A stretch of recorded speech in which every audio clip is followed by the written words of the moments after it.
వేడి వేడిగా ఉన్న పూర్ణాలని ఈ విధంగా చిన్నపాటి గుంట తయారు చేసుకొని ఆ గుంట మొత్తం నిండే వరకు అందులోకి కాస్తంత నెయ్యి యాడ్ చేసుకుని మీరు తిన్నారంటే ఆ టేస్ట్ ఆ స్మెల్ ఇంకా అద్భుతం అండి. అంతా చాలా బాగుంటుంది. హలో అందరికీ, నేను మీ Swapna. Welcome back to my channel. ఈరోజు నా వీడియో వచ్చేసి మీరు ఎప్పుడు తయారు చేసుకునే పూర్ణాల రెసిపీ కాకుండా కొంచెం కొత్తగా ఏమైనా ట్రై చేయాలంటే ఈ వీడియో చూడాల్సింది. అంత బాగుంటుంది ఈ రెసిపీ అయితే.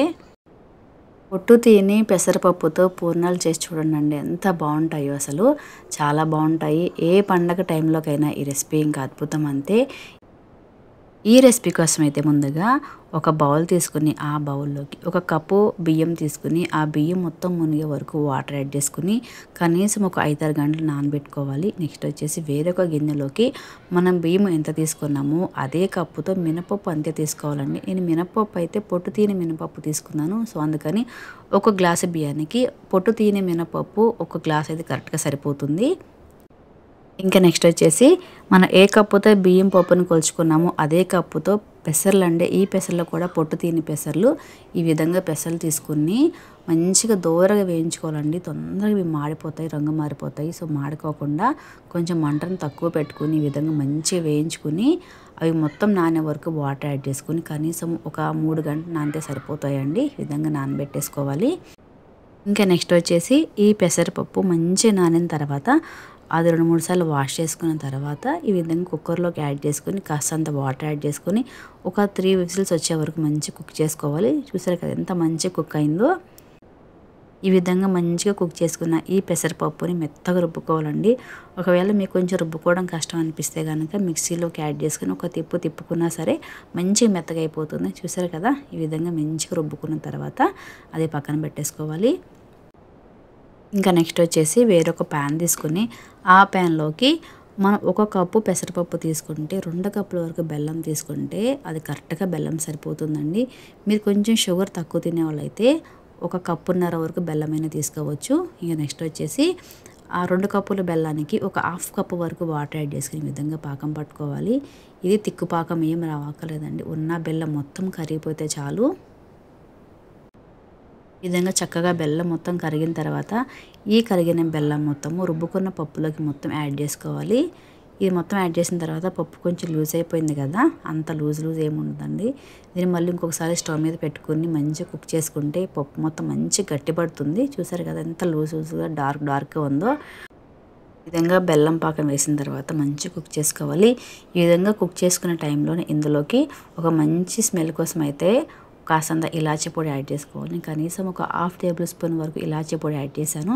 ఇలాచీ పొడి యాడ్ చేసిన తర్వాత కనీసం ఒక 10 నిమిషాలను ఉడికించుకుంటే ఈ విధంగా తిక్కగా అవుతుంది. ఈ విధంగా తిక్కగా అయిన తర్వాత ఇందులోకి 1 కప్పు నిండుగా కొబ్బరి తురుము యాడ్ చేసుకుంటే ఆ స్మెల్ ఆ టేస్ట్ ఇంకా చాలా బాగుంటుందండి. చూసారు కదా, కొబ్బరి తురుము అయితే తురుముకుని యాడ్ చేసుకున్నాను. మీరు మిక్సీ పట్టిని యాడ్ చేసుకోవచ్చు. ఈ విధంగా తురుమును యాడ్ చేసుకున్న తర్వాత ఈ పాకము, ఈ పప్పు, ఈ కొబ్బరి మొత్తం మిక్సీ అలా ఇంకొకసారి మెత్తగా మిక్స్ చేసుకుని ఈ విధంగా ఈ పప్పు మొత్తము కాస్త తిక్కగా అయ్యే వరకు తిప్పుకుంటూ ఉండాలండి.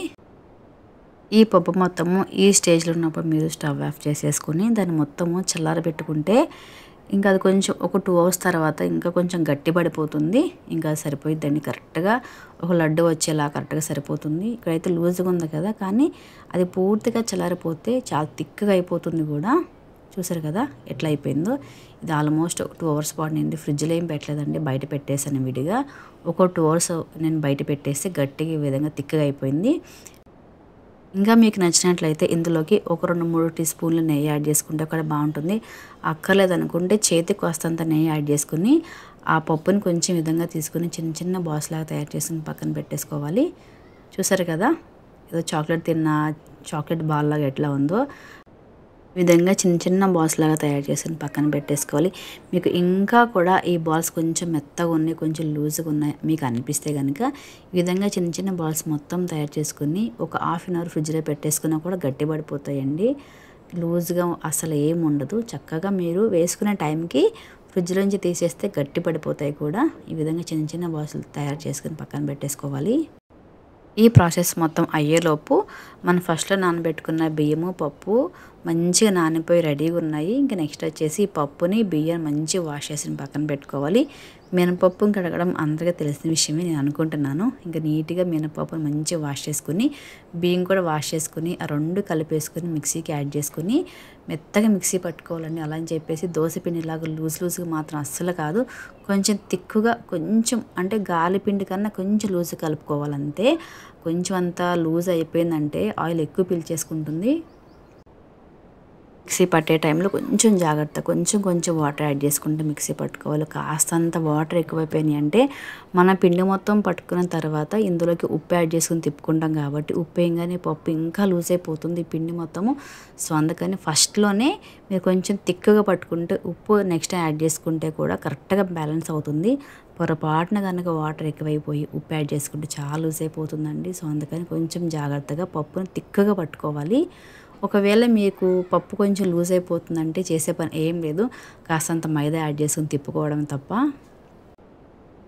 ఒకవేళ పప్పు కనుక అంటే మీరు పట్టుకున్న పిండి కొంచెం లూజ్ కనుక అయిపోతే కాస్తంత మైదా పిండి యాడ్ చేసుకోవచ్చు, లేకపోతే మైదా పిండికి బదులు కాస్తంత బియ్యం పిండి అయినా యాడ్ చేసుకుని తిప్పుకోవచ్చు, ఏం పర్లేదు.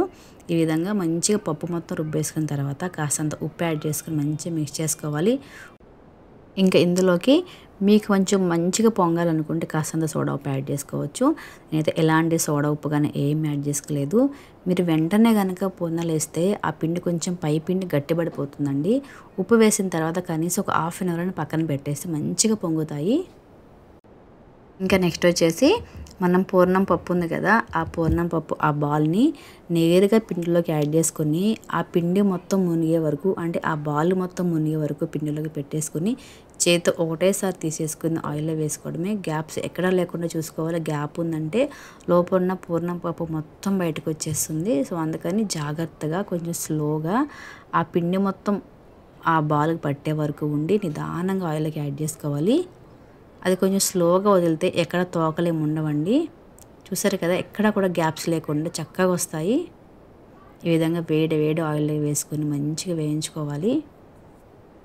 ఇప్పుడు తినే పూర్ణాలు కాకుండా కొంచెం ఏదైనా కొత్తగా కొంచెం హెల్తీగా ట్రై చేయాలంటే పెసరపప్పు పూర్ణాలు ఇంకా బాగుంటాయండి. మంచి స్మెల్, అంటే మనం ఎప్పుడు తినం కాబట్టి ఆ స్మెల్ చాలా బాగుంటుంది. ఈ పెసరపప్పు కూడా పొట్టు తిని పెసరపప్పు ఆ స్మెల్ ఇంకా చాలా బాగుంటుంది. మీరు ఏ పండగైనా సరే, అంటే మీరు కొంచెం కొత్తగా ఏమైనా ట్రై చేయాలంటే ఈసారి పెసరపప్పు పూర్ణాలు వేసి చూడండి, చాలా బాగుంటాయి. మీరు పూర్ణాలు వేసే టైంలో కూడా ఆ తీసుకునే కడాయి ఉంటుంది కదా, అది మరి లోతుగా ఉన్న కడాయి అయితే వేసిన తర్వాత ఒకటికి అతుక్కుపోయి తొందరగా రాదు. కొంచెం మరీ గుంట కాకుండా కొంచెం ప్లెయిన్గా, కొంచెం అంటే అది మరీ గుంట కాకుండా కొంచెం వేరేలాగా ఉన్న తీసుకుంటే ఎక్కడ అతుక్కోకుండా చక్కగా వస్తాయి. ఒకవేళ అతుక్కున్న ఏం కాదండి, పచ్చిగున్న టైంలో అతుక్కుపోతాయి. అది వేగిన తర్వాత స్పూన్తో కొంచెం లోపలికి కొంచెం కట్ చేసినట్లయితే ఈజీగా బయటకు వచ్చేస్తాయి. అసలు టెన్షన్ తీసుకోవద్దు, ఏం అతుక్కోవండి. మొత్తం వేగిన తర్వాత అన్నీ బయటకు వచ్చేస్తాయి. చక్కగా వేగిన ఈ పూర్ణాలని ఈ విధంగా ప్లేట్లోకి తీసుకొని వేడిగా ఉన్న పూర్ణాలకి ఈ విధంగా చక్కగా ఒక చిన్నపాటి గుంటలాగా పెట్టుకుని ఆ గుంటలోకి ఆ హోల్ మొత్తం నిండే వరకు నిండుగా నెయ్యి పోసుకుని తింటే అసలు ఆ టేస్ట్ ఎంత బాగుంటుందండి. మన స్టఫ్ వాడుకున్న ఆ పూర్ణం పప్పు కూడా డిఫరెంట్ స్మెల్ అని, డిఫరెంట్ టేస్ట్ అంతా బాగుంటుంది. మీరు ఎప్పుడు చేసుకునే పూర్ణం బూరెలు కాకుండా కొంచెం కొత్తగా తయారు చేయాలంటే ఈ రెసిపీ చాలా బాగా కుదురుతుంది. మీరు తప్పకుండా ట్రై చేయండి. మీరు కూడా ఈ విధంగా ఒకసారి తప్పకుండా ట్రై చేయండి, చాలా మంచి కుదురుతుంది. ఈ వీడియో కనుక మీకు నచ్చినట్లయితే ఒక లైక్ చేయండి. అలానే మరిన్ని వీడియోస్ కోసం నా ఛానల్ని సబ్స్క్రైబ్ చేసుకోండి. Thanks for the watching. Thank you.